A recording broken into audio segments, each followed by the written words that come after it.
I'm Hannah, otherwise known as H. Pruse, and this is Questions on the Red Couch.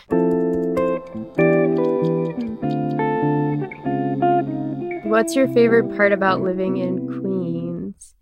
Um, when I first moved to New York, I lived in Queens, in Jamaica, Queens. So I feel like I'm like a Queens not local. I don't know. It feels like I'm coming back home to where I started.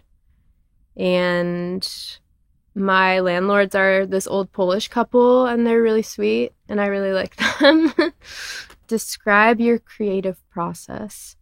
For the most recent batch of music that I made, running was a big part of it. So I would like make a lot of demos on my iPhone and like just go on a long run and listen obsessively to myself singing, which sounds maybe a little narcissistic, but it was mainly because it helps me it helps me figure out the right way to say things or to process things. So yeah, I was running a lot. What's your favorite fan interaction you've had? There was this I went on my first tour in December of last year, and the first night of tour, we played a show in Brooklyn, and this girl from Toronto came just by chance and saw the set, and she ended up crying that night, which was sweet. Sometimes that happens.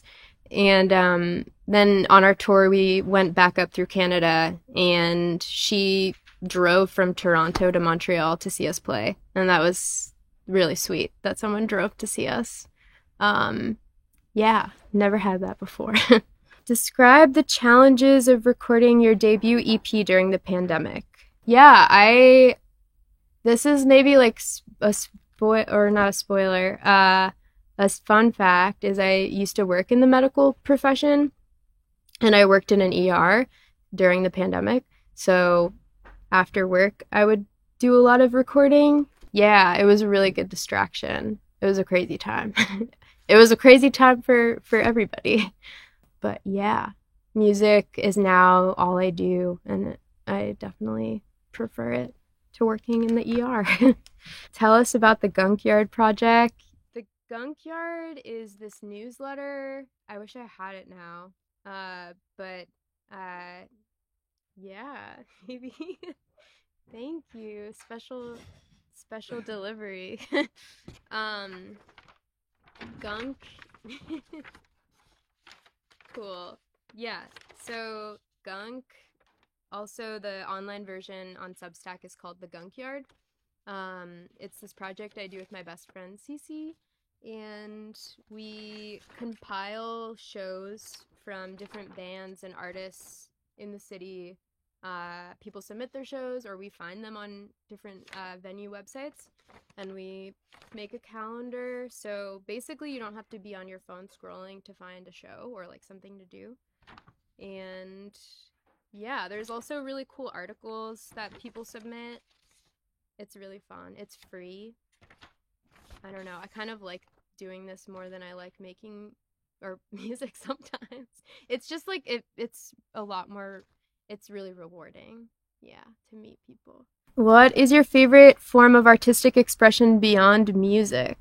I thought I was good at drawing, but I recently was like forced to go to a paint and sip for the first time in my life, and I made like a horrible painting with instructions. It's really bad. And so not that, but I started knitting. This is the second thing I've ever knit. It's a balaclava. Yeah, it's really fun. Yeah, so maybe knitting. What's one area of your life you want to work on? Wow, these are getting deep. Yeah, we're getting deep. I've recently been having a lot of conversations about like spirituality. I used to be a spiritual person, and now I'm not so much, or maybe not religious, but I'm more curious again. So maybe that. but I also don't really want to force that. How do you want to be remembered? Man, these yeah, these are really good questions. Uh, I want to be remembered as a person that brings people together and that makes you think about parts of your life that are maybe you don't want to think about, a little more difficult, because I'm trying to do that also, like this last question. Um, cool. I think that's it. Wow. Thank you.